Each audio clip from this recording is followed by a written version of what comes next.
Welcome back to Problem Solver Politics. I am your host, Cardinellis, with Cody the Oracle. Hey, everybody. And New Hampshire is important. A lot of people are asking us about New Hampshire and Andrew Yang, how it plays into the whole grand scheme of things. Is it important, or is it the beginning of the end, or the beginning of the amazing rise of Andrew Yang like a firework, baby? So anyway, Cody, tell us what's going on. Yes, New Hampshire is important, I guess. Interesting way. Anyway, so coming up tomorrow, so Tuesday night, there will be the New Hampshire Democratic primary vote. I understand it as New Hampshire is a pretty regular primary. You're not going to see any weird shenanigans, no caucus funny business. You show up to your local polling center, you fill out a paper ballot. The paper ballots are counted by humans, and I believe that's how they run it. So we can expect less shenanigans, but what can we expect as far as results? And normally, I think, Card, you talk about this a lot too. Normally, Iowa works as kind of that first true test to kind of sift out candidates, right? Yeah. But with the...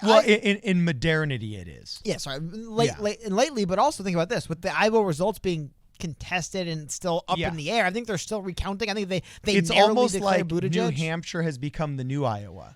See, For this cycle. basically, nobody used to pay attention to Iowa, actually. And it wasn't until the 1976 Jimmy Carter election that was pretty tight. And he was like, you know what? We should focus on New Hampshire so I can get some really good headlines. And he was trying to steal headlines in a new newspaper-based society long before there was the internet and the 24-hour news cycle, okay? Well, we're still doing the same thing, though, right? Aren't we still trying to steal headlines? Because the strategy worked for Jimmy Carter and they thought he was going to lose. But because he stole the headlines out of Iowa, he actually was able to create the media bump and then was able to have success in later states that he probably would not have had unless they had seen his success in Iowa. So it's really only been within our parents' high school and adult lives that Iowa has been a thing. But traditionally, candidates took a much more holistic approach to this because it wasn't so media fueled. It was personality fueled. So anyway, in this election, we are in a very rare circumstance where because we're a week and a day out, we still have no Iowa results, and we may never get them. Buttigieg narrowly won. I think that's the narrative that's been prevailing still. Buttigieg narrowly won. Fine, Buttigieg narrowly won. Pending recanvassing, I believe. Yeah, is the narrative, but we can't confirm that it's true because nobody can trust the data.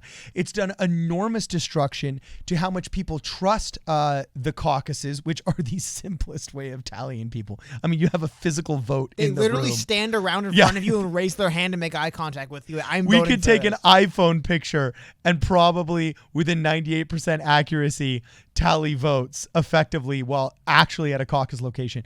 But it's done enormous destruction to what people think about the competence of the Democrat Party, the competence of the Iowa-specific Democrat Party, so on and so forth. So in this election cycle, I've kind of noticed that whatever enthusiasm and information gleaning people wanted to get out of Iowa, they've shifted to New Hampshire. Okay? And so I think New Hampshire is kind of like everybody's Iowa now, just like 40 is the new 30. You know, New Hampshire is the new Iowa. And that really does beg the how well prepared for this is Andrew Yang?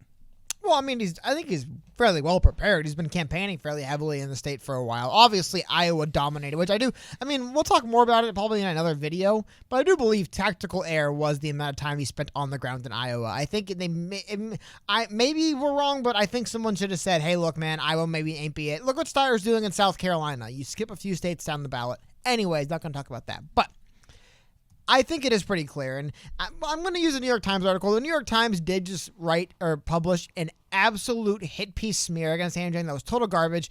This one isn't quite as much, but there is some interesting tidbits in here because this really is New Hampshire is going to be a major test for Andrew Yang. It's the first primary, which is in itself a bit of a test. Worth noting, while he did end up with 1% of the state delegate equivalents in Iowa, maybe if the results stand, he did have 5% of the popular vote in Iowa. That is worth noting, right? But unfortunately, 5% is also right about where he's polling. So before we dive into this article, we can really quickly look at where he's polling currently in New Hampshire. He's currently polling 3% in New Hampshire, which is well behind the likes of Biden, Warren, Klobuchar, Buttigieg, Sanders. And by the way, if anybody's being underrepresented in polls, it'd probably be Tulsi, but I don't think Tulsi's going to perform that much better anyway, so nothing way to look at. Now, it is one thing that is kind of comforting for Andrew Yang. You can look at, by the way, this purple line right here is Pete Buttigieg. You think winning the Iowa caucus did anything for him? So I don't want to say we should be throwing out those caucus results because it definitely contributed to the Biden spike and the Buttigieg boost. That those are real tangible outcomes. But that's only because it appears that he cheated optically. No, I'm just saying. So that's why winning would have helped him, but we have to be careful of how we use the word win, because he won in the same way Barry Bonds. He got the optics win. I'm saying, we don't have to relitigate this. I'm just saying you can literally look at polling in New Hampshire, but he's and got the asterisk. They were forever. down on Buttigieg, and then he won Iowa, and they went up on him. Now it's tailored off, but I'm just saying, like, there are tangible outcomes. Amy Klobuchar's ridiculous rise is interesting, and I would say it's one thing that is a little bit disheartening to Yang is that he's fallen a bit off where he was before, but the bigger thing that's a bit disheartening for Yang is the fact that other candidates have seen massive gains. The fact that Buttigieg and Klobuchar have seen, I mean, at one point, him and Amy were basically tied. What is this? We're going back, I want to say it's probably late December. Early January, sorry. Him and Amy Klobuchar are functionally tied, or literally tied at 4%, and now Amy Klobuchar's at 11.7. Now again, that's just she's got the alley-oops from the it's media. It's off the back of a few polls that have come out recently as well. So that's not the be-all end-all. I just wanted to highlight that is something going on. But back to New Hampshire. Andrew Yang himself, obviously, is taking a look at New Hampshire pretty seriously.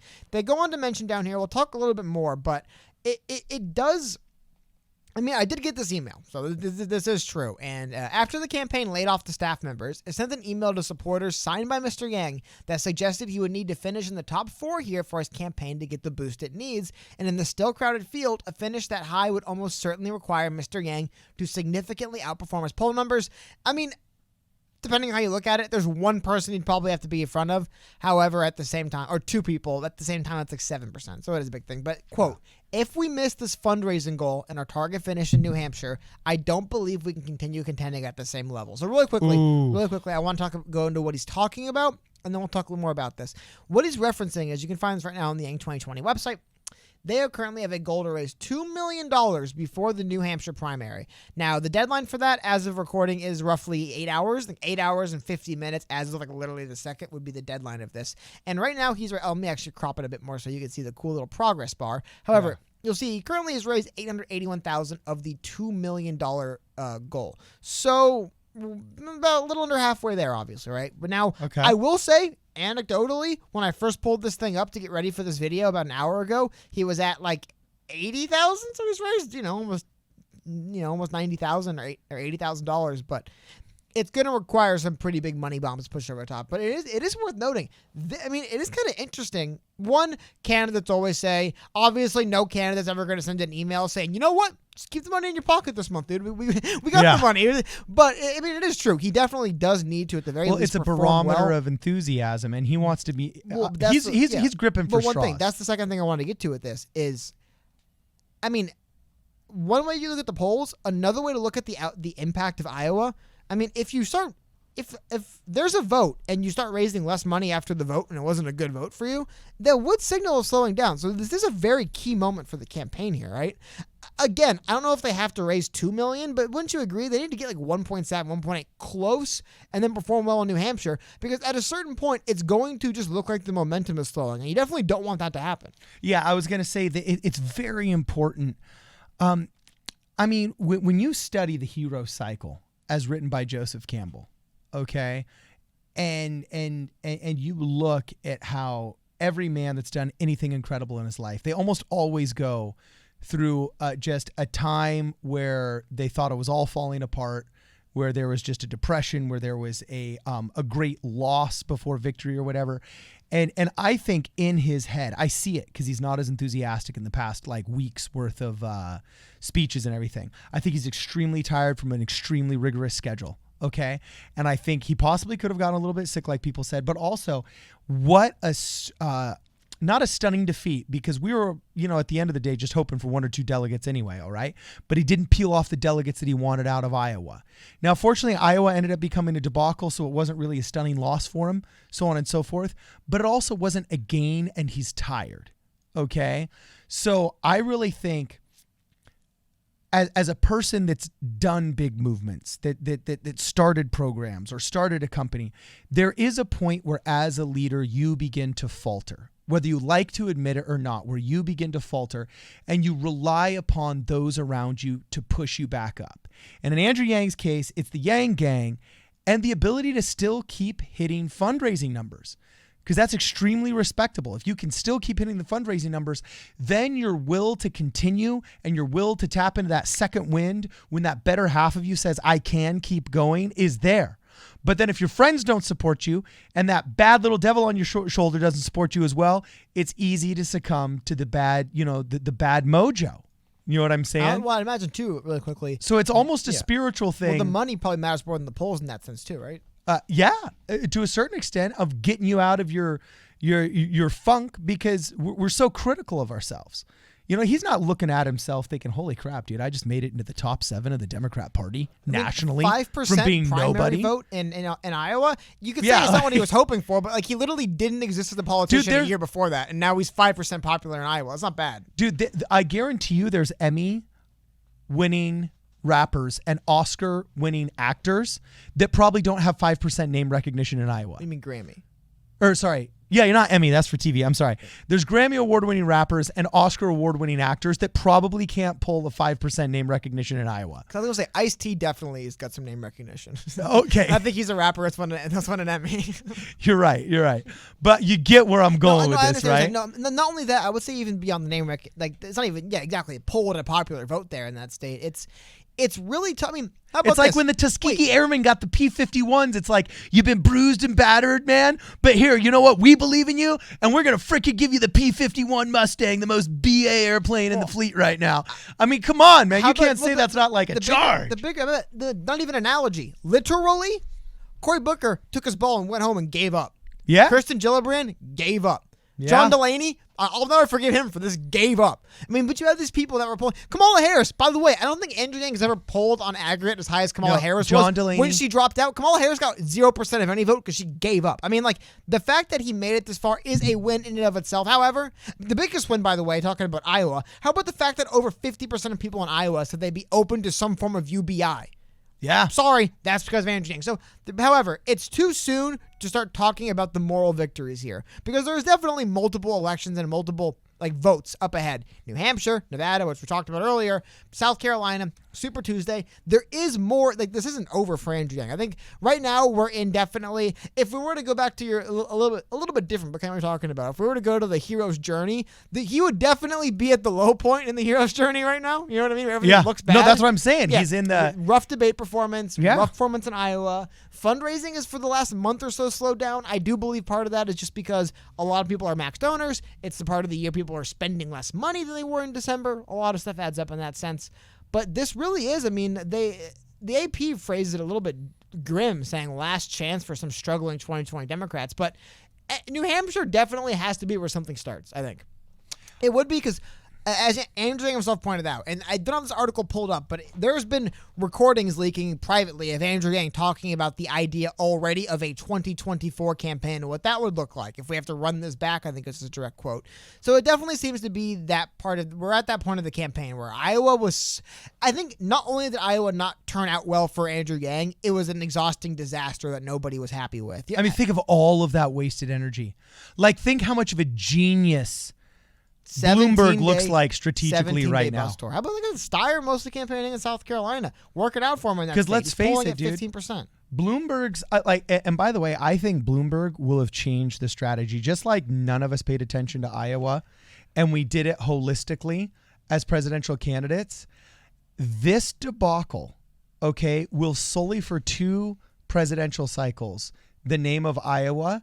And if Bloomberg pulls off even a somewhat victory, the guy in Moneyball didn't win the World Series, but he totally changed the way that we view the recruitment of athletes in professional baseball, according to batting averages.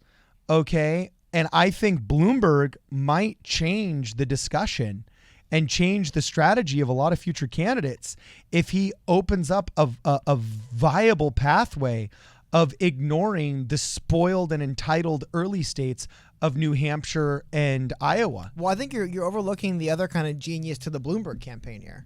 If you're gonna run for president, be worth $54 million. Yeah. I mean, like that was the real genius of the Bloomberg campaign. It's like, imagine running for president and not being worth tens of billions. Like, can you believe these people? Yeah, They're gonna win seriously. the presidency. They can't independently finance their entire campaign and refuse donations. When you make Steyer look can't- poor, They can't be the only person running for the Democratic nominee for president who donates any money to the party. I mean, Michael Bloomberg donated $300,000 to the DNC. Every other candidate is begging the DNC for money. You think they noticed? You think the people in the accounting and the Democratic National Committee? You think they noticed while everyone else is begging them for money? One candidate's cutting them checks. You think they know who that is? yeah. Think they care? You think they want the guy who keeps cutting them checks running for president still? Yeah. So I'm just saying, Bloomberg is a very unique situation.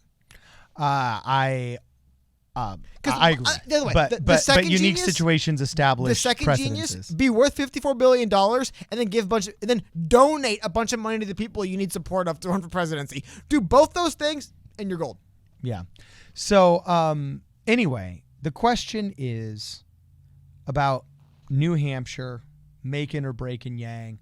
I don't necessarily think so. He could have a loss in New Hampshire, and there would still be openings for him, because don't forget, we haven't really gotten to the urban Wouldn't centers you say where top he can four, though? he can over. I think he's got to be in top 3 or 4 Yeah, for to people me. to be taking him Yeah, seriously. not Now he win the can't be state. buried in 7th. Yeah. He can't be buried in 7th. So whatever he does, he just can't be buried in 7th. I don't think he needs to, win the thing, but he just needs to get more attention. We're still far enough out where as long as he keeps getting more attention, the others will fail. Well, yeah. The others will fail, and that's just the way it is. If he can just keep growing. Now he does gotta learn to play a different type of ball game, and I think he has neglected new media.